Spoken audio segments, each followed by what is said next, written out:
Iran ने कर लिया है परमाणु धमाका, ईरान का एटम बम रेडी है। ये चर्चा सोशल मीडिया पर खूब हो रही है। दरअसल ईरान में जो भूकंप आया है, ऐसा कहा जा रहा है कि वो ईरान के परमाणु परीक्षण का नतीजा है। दरअसल आपको बता दें कि नातांज ईरान का एक प्रमुख परमाणु केंद्र है, जहां पर संवेदनशील धमाका हो सकता था, जहां पर परमाणु कार्यक्रम संचालित किए जाते हैं। ऐसे में इस क्षेत्र में भूकंप आने से चिंताएं बढ़ गई है। विशेषज्ञों का कहना है कि इस भूकंप से परमाणु स्थलों को कोई भी नुकसान नहीं हुआ है, लेकिन एहतियात के तौर पर इसकी जांच की जा रही है। कई रिपोर्ट्स में इस भूकंप की वजह यह भी बताई जा रही है कि ईरान चोरी छुपे परमाणु परीक्षण कर रहा था। आपको बता दें कि ईरान के पास पहले से ही परमाणु बम बनाने के लिए यूरेनियम तैयार था और अब कहा जा रहा है कि ईरान ने उससे एटम धमाका कर लिया है, जिसके बाद अमेरिका में अब एक इमरजेंसी मीटिंग हो रही है, जिसमें इजरायल भी शामिल होगा।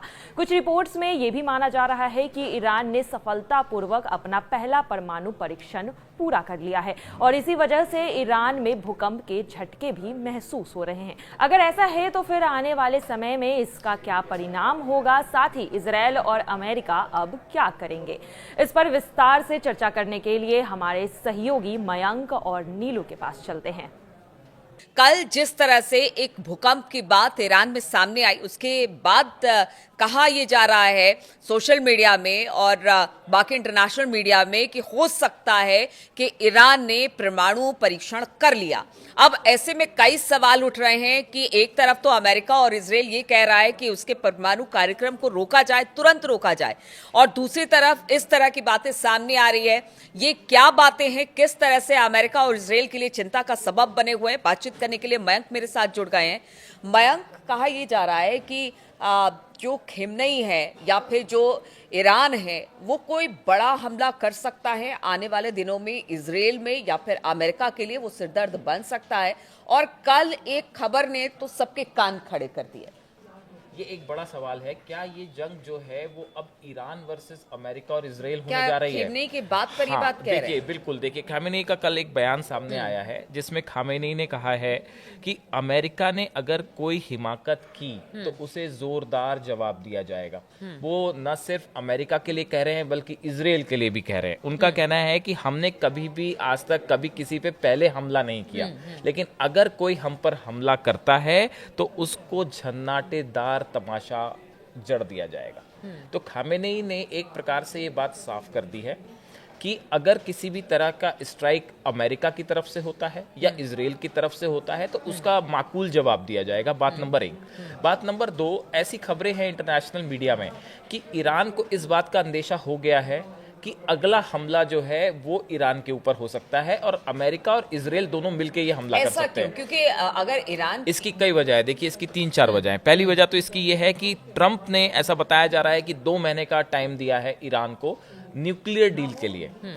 अमेरिका ये चाहता है, पर्सनली ट्रंप ये चाहते हैं कि ईरान का जो न्यूक्लियर प्रोग्राम है इसको हर कीमत पे रोकना है और इसके लिए उन्होंने 2 महीने का अल्टीमेटम दे दिया है कि भाई 2 महीने के अंदर आप न्यूक्लियर डील करिए और अपना प्रोग्राम रोकिए, जिसके लिए खामेनेई कतई तैयार नहीं है। बात नंबर 2, देखिए जिस तरह से अमेरिका हुतीस पे अटैक कर रहा है और ट्रंप का ये कहना कि हुती हमारे ऊपर जो अटैक कर रहा है ये एक्चुअली ईरान की शह पे ये अटैक हो रहे हैं और हम ये मानते हैं कि ये हुती के हमले नहीं है, ये ईरान के ही हमले हैं।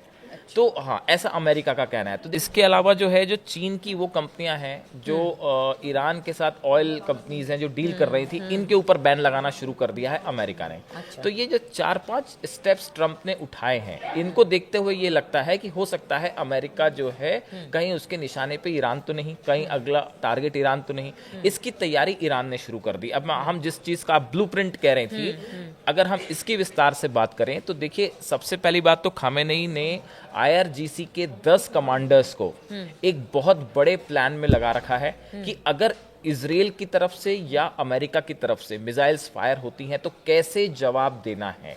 इसका एक बड़ा ब्लूप्रिंट, बड़ा प्लान ईरान की तरफ से तैयार कर लिया गया है। जैसा कि सोशल मीडिया में चर्चाएं हैं, उसके मुताबिक ये कहा जा रहा है कि अगर किसी भी सूरत में ईरान के न्यूक्लियर साइट्स पे या मिलिट्री स्ट्रेटेजिक साइट्स पे इजरायल या अमेरिका की तरफ से किसी तरह का हमला होता है तो उसके बाद जो पहला प्लान है वो ये है कि एक साथ जैसा पहले भी ईरान ने किया है कि इजराइल के ऊपर बड़े पैमाने पर एक साथ जो है बैलिस्टिक मिसाइल से हमला हो सकता है। इजराइल को न्यूट्रलाइज किया जाएगा और बड़ी क्षति पहुंचाई जाएगी, ऐसा जो सूत्र बता रहे हैं कि जो प्लान ईरान ने तैयार किया है कि जो उसकी हमने पहले भी देखा कि उसकी जो बैलिस्टिक मिसाइल्स हैं। अगर इजराइल पर हमला हुआ तो फिर अमेरिका भी देखिए, बात नंबर एक कि अगर इजराइल को काउंटर करना है तो हमने पहले भी देखा जिस तरह से ईरान की जो मिसाइल्स थी वो ट्रैवल करते हुए करीब 2000 किलोमीटर की रेंज की क्रॉस करके उन्होंने इजराइल के ऊपर अटैक किया था। तो इसी तरह से कई सारे ठिकानों पर एक साथ स्ट्राइक की जाए, बात नंबर एक। बात नंबर दो, अमेरिका के जितने बेसिस हैं जो कि अरब कंट्रीज में है, चाहे जॉर्डन में हो, इजिप्ट में है, आसपास के जितने इलाकों में बेसिस हैं अमेरिका के, उन सब के ऊपर मिसाइल्स एक साथ कैसे फायर की जा सकती है। तो अमेरिका के जितने बेसिस हैं उनको निशाना बनाया जाएगा बड़े पैमाने पे, इजराइल के जितने स्ट्रेटेजिक ठिकाने हैं उनको तो निशाना बनाया ही जाएगा। तो ऐसा बताया जा रहा है कि अब ये खामेनी ने सीधा एक प्रकार से चैलेंज भी कर दिया है कि हम आपकी बात से बिल्कुल नहीं डरते, आपकी धमकियों से हम नहीं डरते, और दूसरा न्यूक्लियर प्रोग्राम रोकने का फिलहाल कोई प्लान ही नहीं है। और जो कल की एक बात है निकल के आई कि नातांज न्यूक्लियर सेंटर के पास जिस तरह से रिक्टर स्केल पर 5 के आसपास का भूकंप था, तो देखिए इस तरह की खबरें पहले भी आई हैं। और IAEA की तरफ से भी ये कहा गया है कि ईरान के पास इतना एनरिच्ड यूरेनियम है कि वो 5 से 6 न्यूक्लियर बम बना सकता है, किसी भी टाइम बना सकता है। लेकिन कुछ रिपोर्ट्स ये भी कहती हैं कि ऑलरेडी ईरान के पास न्यूक्लियर बॉम्ब्स बन चुका है, आ चुका है, वो केपेबल हो चुका है। ऐसी स्थिति में आप देखिए कि इराक के ऊपर हमला करना आसान था क्योंकि न्यूक्लियर जो weapons of mass destruction Saddam Hussain के पास नहीं थे। लेकिन ये इतना आसान ईरान पे हमला करना नहीं होगा, चाहे अमेरिका के लिए चाहे इजराइल के लिए। तो देखिए अब एक प्रकार से एक माना जा रहा है कि ईरान ने अपना एक बड़ा लेवल पे प्लान बना के तैयारी शुरू कर दी है कि अगर अमेरिका से या इजराइल से कोई हमला होता है तो कैसे जवाब दिया जाए। बिल्कुल। और एक सवाल और है, क्योंकि अगर हमास की बात की जाए, हमास पर ताबड़तोड़ हमले इस वक्त इजराइल कर रहा है। UN ने भी कहा है कि एक तरह से इतने सारे लोग मारे गए हैं, पिछले कुछ दिनों में हमने देखा 600 से ज्यादा लोग मारे गए हैं।